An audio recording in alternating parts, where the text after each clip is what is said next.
नमस्कार, मी ॲडव्होकेट मुक्ताई पवार आणि आजच्या या महत्त्वपूर्ण व्हिडिओमध्ये तुम्हा सर्वांचं मनपूर्वक स्वागत करते.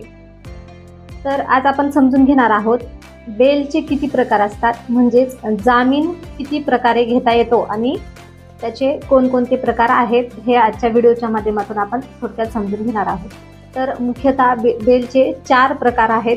त्यामध्ये रेग्युलर बेल म्हणजे नियमित घेतला जाणारा जामीन जो अटक झाल्यानंतर मागितला जातो. नंबर 2 आहे अँटिसिपेटरी बेल म्हणजे अटक होण्याच्या अगोदर संरक्षण म्हणून घेतला जाणारा जामीन. तिसरा प्रकार आहे इंटरियम बेल म्हणजे तात्पुरता दिला जाणारा जामीन. आणि चौथा प्रकार आहे डिफॉल्ट बेल किंवा स्टॅट्युटरी बेल म्हणजे ह्यामध्ये ज्यावेळी पोलीस हे 90 दिवस किंवा 60 दिवस या वेळेमध्ये चार्जशीट दाखल करण्यास अपयशी ठरतात त्यावेळी त्या आरोपीला तो जो जामीन आहे तो हक्काचा जामीन म्हणून मिळतो. त्याला स्टॅट्युटरी बेल किंवा डिफॉल्ट बेल असे म्हणतात.